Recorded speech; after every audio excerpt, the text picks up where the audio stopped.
حضرت آدم علیہ السلام پہلے انسان تھے۔ اللہ نے آپ علیہ السلام کو مٹی سے پیدا فرمایا، پھر آپ علیہ السلام کے جسم میں روح پونکھے۔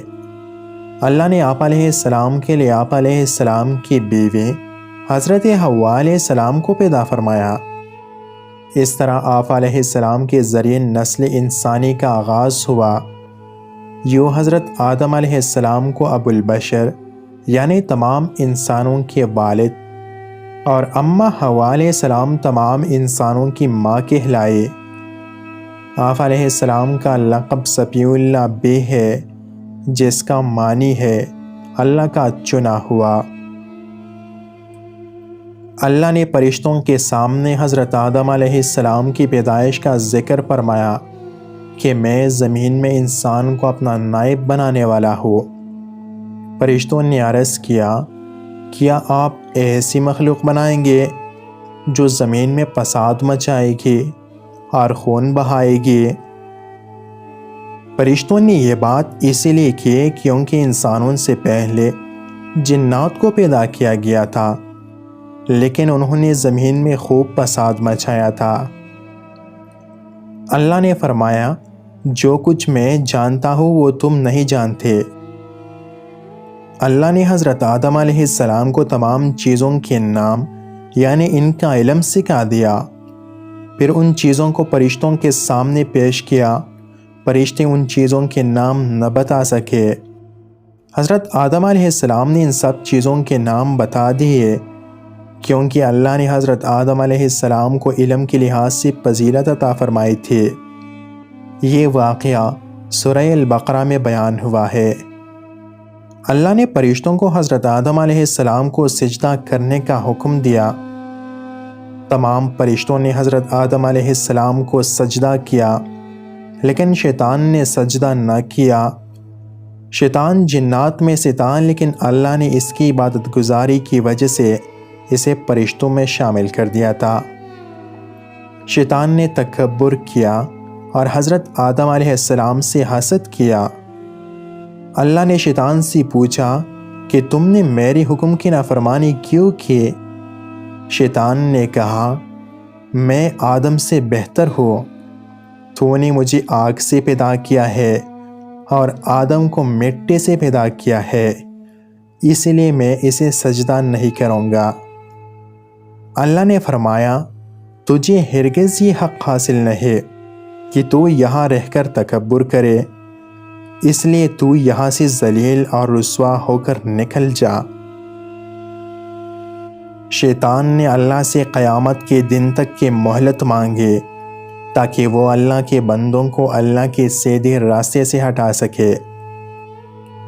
چنانچہ بندوں کی آزمائش کے لیے اسے یہ مہلت دی گئی، مگر وہ اللہ کے نیک بندوں کو سیدھے راستے سے نہیں ہٹا سکے گا۔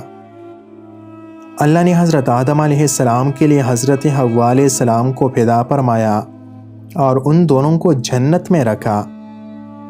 اللہ نے انہیں اجازت دی کہ جنت میں جہاں سے چاہے کھائے پیے، لیکن ایک درخت کے پاس جانے سے منع فرما دیا۔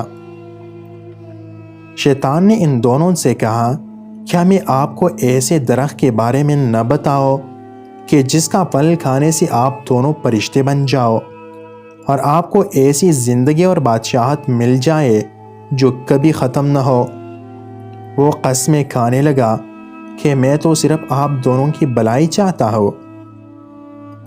حضرت آدم علیہ السلام اور حضرت حوا علیہ السلام کا اللہ کی نافرمانی کا کوئی ارادہ نہ تھا، لیکن شیطان کے وسوسے پر ان دونوں نے بھول کر اس درخت کا پھل کھا لیا۔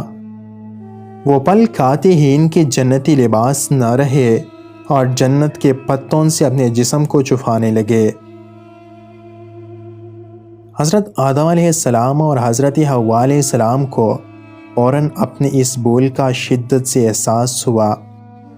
پھر دونوں نے اللہ سے معافی مانگی کہ اے ہمارے رب، ہم نے اپنی جانوں پر ظلم کیا، اگر آپ نے ہمیں معاف نہ فرمایا اور ہم پر رحم نہ فرمایا تو ہم نقصان اٹھانے والوں میں سے ہو جائیں گے۔ اللہ نے ان دونوں پر رحم فرمایا اور ان کی توبہ قبول فرما لی۔ اللہ نے حضرت آدم علیہ السلام کو زمین پر اپنا نائب یعنی خلیفہ ہونے کا اعزاز بخشا اور نبی بنایا۔ چنانچہ اللہ نے حضرت آدم علیہ السلام اور حضرت حوا علیہ السلام کو زمین پر بھیج دیا۔ پھر ان دونوں کے ذریعے بہت سے انسان پیدا فرمائے جن کی ہدایت کے لیے نبوت اور رسالت کا سلسلہ جاری کیا گیا۔